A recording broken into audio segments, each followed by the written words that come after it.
for second grade. Today's math lesson, 9-6, is where we're going to have to subtract twice by borrowing.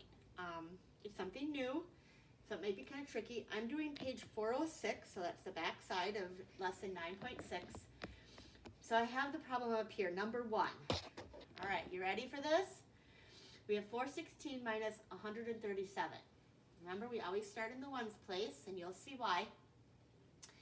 6 minus 7. I have 6 and I can't take away 7, so I'm going to borrow from the 1 and the 10. So that becomes a 0. I'm going to bring it back to my house. That becomes 16. 16 minus 7 is 9. Now when I go here, I have 0 minus 3. So I have 0 and I can't take away 3. So I have to go to the hundredths house and borrow from them. That 4 becomes a 3. Oops, that's kind of a bad 3 right there. And I'm going to bring the 1 back over to the 10, so that becomes a 10. 10 minus 3 is 7, and 3 minus 1 is 2. So you can see where I had to borrow 2 times within the same equation. All right, let's try number 2. Again, I start in the ones place. 4 minus 9, I have 4, and I can't take away 9. So I'm going to borrow from the 2. That becomes 1. This becomes 14. 14 minus 9 is 5. Now I go to the tens column. 1 minus 6, I have 1, but I can't take away 6, so I'm going to go to the hundredths and borrow that. That 5 becomes a 4. I'm going to bring the 1 back. That becomes 11. 11 minus 6 is 5. And 4 minus 2 is 2. So I have 255. Again, I had to borrow 2 times. All right, number 3. Again, we're going to start here in the ones column. I have 2. I can't take away 8, so I'm going to borrow from the 6. That becomes a 5. I'm going to bring the 1 back over to become a 12. 12 minus 8 is 4. Here again, I have 5, and I can't take away 9, so I got to go to the hundredths and borrow from the 2, so I'm going to take 1 away. And that 1's going to come back and make that a 15. 15 minus 9 is 6. And then 1 minus an imaginary 0 is 1. So I have 164.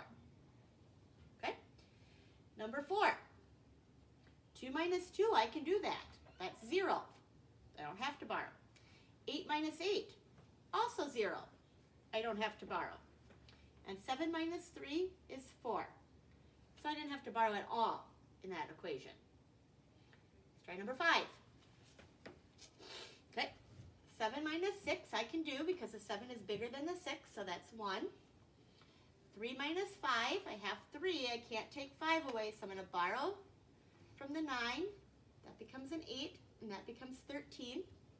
13 minus 5 is 8, and 8 minus 4 is 4. So I get 481. Okay?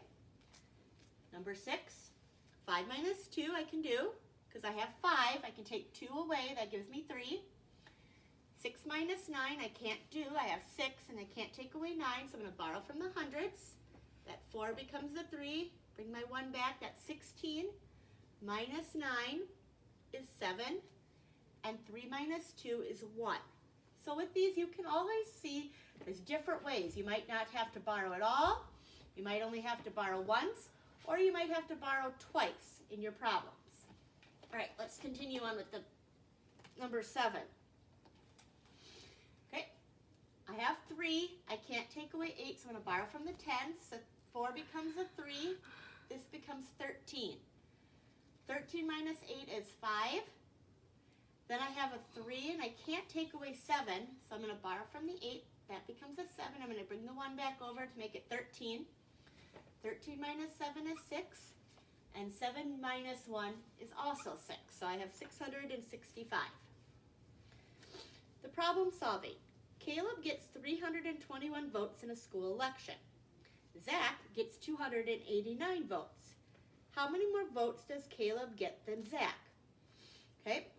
Now when you're doing how many more means that we're going to subtract. So the larger number goes on top. So 321 minus 289. So you're going to have to write your equation out, put your equal sign. I have 1, I can't take away 9, so I'm going to borrow from the 2, that becomes a 1, and this becomes an 11. 11 minus 9 is 2. I have 1, I can't take away 8, so I'm going to borrow from the hundreds. The 3 becomes a 2, and I bring the 1 back over for 11. 11 minus 8 is 32, and 2 minus 2 is 0, and we don't have to put the 0 in there. So your answer is Caleb gets 32 more votes than Zach. And we're not going to do number 9 on page 406. Good luck. Email me if you have any questions.